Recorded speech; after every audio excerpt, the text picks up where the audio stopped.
G'day humans, Chris Stead here.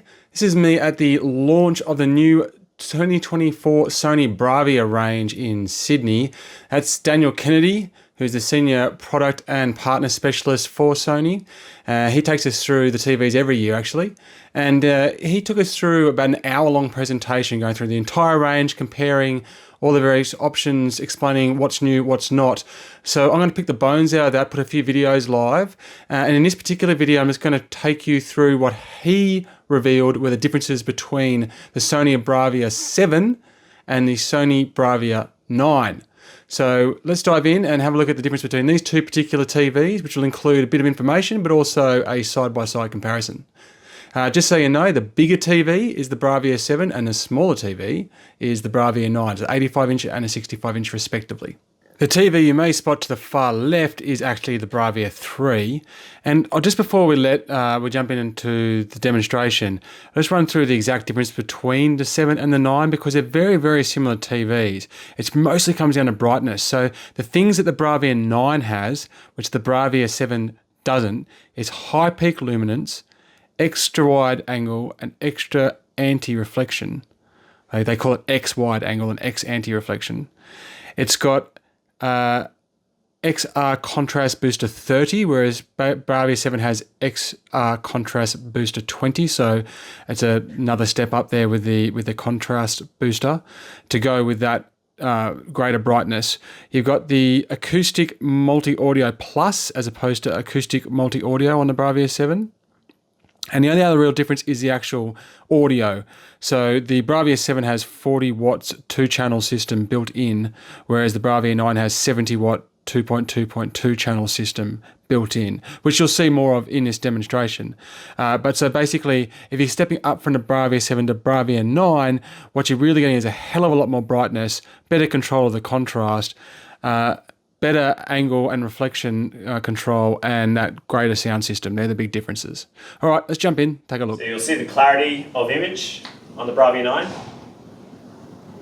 but also, yeah, it can get super, super bright. One of the things that I would point your attention to as well is just how good the viewing angles are. But there's no blooming in the panel either, but you're getting these also really nice OLED-like blacks because we're very, very precise with the backlighting system. Is there a different screen coding between these two? Correct, yeah. So this one has an extra wide angle panel and it's also got the anti-reflective panel on there as well. So the glass, yeah, it's really, really good at displaying that. So with a TV that's quite bright, it doesn't have to fight reflections as much, so we can put a much clearer panel on there. Kind of like the glass that you find on OLEDs, it's the same sort of glass that you'll find on the Bravia 9. Are these just on default settings, or have you played around with the contrast? Yeah. So these are on what's known as shot front settings. We've got some demonstrations that we're just going to show you on Sony Pictures Core Entertainment, which will be in normal settings. So you'll get an idea of just what normal consumers, when they take it home and put it in standard, will have. So that TV is in standard as well. But for these demos that we've got shot front, it just kind of defaults to shot front, which just is there to showcase the abilities of the TV. Yeah. That's the 9, that's the 7. Correct, yeah, so the flagship is this one. So next up is the Bravia 7, which is the TV that's in the middle. That is in a huge amount of screen sizes as well, so 55, 65, 75, 85 inch. This is a mini LED QLED. So it uses that quantum dot back panel, so it's basically a blue light, and then it filters through. So you get an increased amount of colours this year on our TVs, which is nice to see. And it's super bright, so we'll do some demonstrations between this and the Bravia 3 for you guys, and the Bravia 7 against the Bravia 9 as well. So this is actually the first time that we'll see the new design language for the year. So you'll see a very similar design language for the 7, 8 and the 9. And it really comes down to what's known as our underlay stand. So this is I guess a cross-section of the underlay stand where it's super thin. You know, a TV stand is very functional, but you don't want really to stand out when you're watching TV. So it's matte finish, and yeah, there's no plastic fantastic, they're all metal stands. What we've actually done here is we've enabled 4 stand positions for all of our TVs from 7, 8 and 9. So the stand positions I'm going to show you, yeah, they're the same stand positions that you'll be able to get for all of the TVs 7, 8 and 9 in all the screen sizes as well. So essentially you've got an outside stand position or an inside stand position. And the really cool thing about the inside stand position is that for, let's say your TV bench was theoretically this wide, you could fit an 85-inch TV. So there's no real situation where a customer says, oh, 85-inch TV, we're going to have to upgrade the TV cabinet. So that's a really versatile feature there. And then you've got the replicated stand positions, but raised up for customers that want to put a soundbar underneath. Now, with the Bravia Bar 8 and 9, they come with these rubberized feet. So you'll see the feet down here. They screw into the base of the TV. So if you want, you put those on and it sits above that stand. So it's not sort of vibrating on the stand, it's actually sitting above that. If you don't want to use that and your soundbar or TV is big enough not to use that narrow position, you can have it without the feet as well. And they're just like the standard rubberized, the smaller standard rubberized feet on there.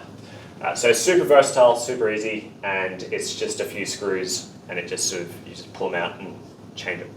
So that's all the TVs 7, 8 and 9, all screen sizes. So this is just a year-on-year comparison. Last year's X90L was a full array LED. This year it's a mini LED, right? The cool thing here is that it's a 15% decrease in power consumption for the entire TV, whilst being 30% brighter. And that mini LED and the way that we actually operate that mini LED allows us to do that. So you're actually saving money, but you're getting a higher performing TV. So 7 times the increased zones as well, because we're going from full array to a mini LED system on the new Bravia 7. Now there are some additional features here that I should have mentioned from Bravia 3. So Bravia 3 gets the PS Remote Play, and that's carried across the range. So that's where we can actually play PlayStation from across the house, or from house to house, or from different distances around the world, as long as both of those devices have an internet connection. So we've got that, and we can show that to you soon. But we've actually got something on the TVs from here on in, 7, 8 and 9, have what's called a voice zoom. Right, so voice zoom uses our XR processor and a bit of wizardry. So this is pretty much the only time that you'll hear me say AI, this presentation. But we have an AI machine learning algorithm in there, which detects just the voice. And what it does is it'll allow you to amp up the voice or decrease the voice as you see fit. So I've got a clip on Bravia 8, and we'll start with at minimum. So typical household, you're watching football. When he spoke to the media, he said that he's still learning about the game. He's always felt that it's better to be kinder with players, never a coach who wields the big stick and gets a response. Doesn't matter where he's been. Well, dealing with that fella is one of the big challenges for Dortmund. Jude Bellingham, all season he's had it. All season he's not had.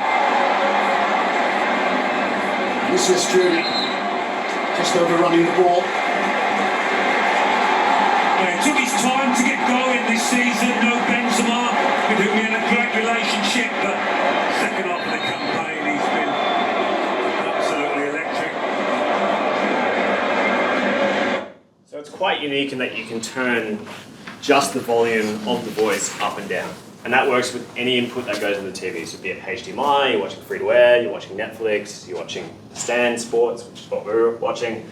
And there's a few use cases here, because generally you can only turn it up, but we allow customers to turn it down as well. So if you're watching the cricket and you want the commentary on the radio, and really you don't want to hear the commentary on the TV that much, you can just turn it down on the TV and then have your radio playing in the background.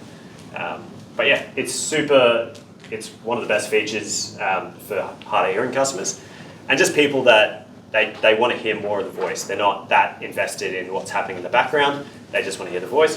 For those customers, this allows them to do that. Onto the flagship for the year. This is the mini LED QLED Bravia 9. This is actually the brightest TV we've ever made in 4K. So it's a pretty bright TV. The goal for this TV was to be as bright and as color accurate as our new master monitor. So our new master monitor, which directors of photography use to edit and grade their movies, that is the BVM X3110. That hits around 4,000 lumens, and we wanted a TV that consumers could experience content that's been mastered in 4,000 lumens. So that is what that Bravia 9 is all about. So it's the brightest 4K LED TV we've ever made. It's also got a really unique backlighting system. So available in 75, 85 inch. Tim's got a portion of the back panel. Oh, it's there? Aha. Super nerdy. So, very Japanese thing to do, but we've called this the sesame seed driver. So it's smaller than a sesame seed, and it controls a grid of 4. Now that driver takes information from our XR processor and allows us to really get over 20 points of brightness, but full control over the mini LED system. So when we had this demonstration in Tokyo, they had the panel of the TV removed, and you could actually see what was on the screen just by looking at the backlighting system. So it's really, really precise and also very fast as well. So having a backlight that's not fast, that's what the driver gives us, is completely useless. So if you've got something moving across the screen, you don't want the backlighting system to lag behind. You want it to be instantaneous, and this allows us to do it because we've got all of these sesame seed drivers in the grid, allowing us to do that. And that's just white backlighting? It's a blue backlight, so it's a quantum dot backlight. So with this, it's a new TV for us, the new sound system. There are 3 different amplifiers on here. So the first set of amps control, and the first time we've had this on TV, the upward firing speakers. So that bounces off the wall and then sort of comes back and then down onto you, so you get your vertical height. We've also got 2 subwoofers and what's known as a frame tweeter. So similar to the acoustic surface technology that we have over on the Bravia 8, this vibrates inside the panel to give really high frequency surround sound. So it's, really good surround sound just from the TV, but obviously to get the best movie experience, you want to pair it with one of our sound bars as well. Does anyone else want to hold the panel? So this replaces the X95K in our series from last year, and so it's the world's smallest LED driver, the brightest 4K LED TV we've ever made, so it's pretty bright, and just a few other sort of key points like Dolby Vision gaming, Wi-Fi 6E, and that new premium backlit remote. So it's got a lot to love on the flagship model. TV, which in my opinion is the best TV operating system anyway. How many upgrades, security patches, support? Officially we do 3 major upgrades. So this will be 11? 12. 12, yeah. So they'll be supported up to Android 15. Yeah. Mm-hmm. That's pretty much that's what they do. And security patches? So we security patch all the time. So we have minor firmware updates which do the security patches as they're required. This is a premium backlit remote, recycled materials for that, and as you can see it is backlit. We have hands-free voice search on all our TVs as well. Hey Google, find my remote. Ooh. Here's a summary from Tile Tracker. 5 tips for set someone finding off. a lost TV remote. 1. Use a Bluetooth tracker to never lose your remote again. 2. Ask your family, friends if they moved the remote. 3. Ask your friend. That's a good one. End tables. 4. Check in the couch. Wow. And 5. Okay, Google, stop. What else fails? Check in the least likely places. So it is. Sounded pretty close to that. So Tim's got the remote control there. One big thing that Tim will show you now is that has a pretty big speaker in there. Yeah, that's the speaker at the back there that we just used to make that noise. Also USB-C connection, as you can see on the screen. So that means that you can charge via USB-C. The battery life is about 6 months, even with the backlit function. So battery life is fantastic. When the battery is running out, you'll get a warning from the TV that you need to charge your remote. The cable is bundled in the box. You'll just plug it into the USB port of the TV, into here, about a half an hour charge, and you get another 6 months. So fantastic features on the new remote control, yeah. So it's awesome. That comes in the box with the Bravia 8 and the Bravia 9. So 2 of our models will have that new remote control. The Hey Google, I've said that. That feature, yeah, it's really handy. So typically, if you've lost the remote, you don't know where it is. It's fallen down the couch. Bluetooth Low Energy, 20 to 25 meters. If your house is bigger than that, sure. But for a lot of people, hopefully the remote doesn't get further than that from their TV. You can use any of your smart home devices that are Google to find it. So if you want to use your watch or your mobile phone, you can just say those magic words and find my remote, and it'll find it within your house.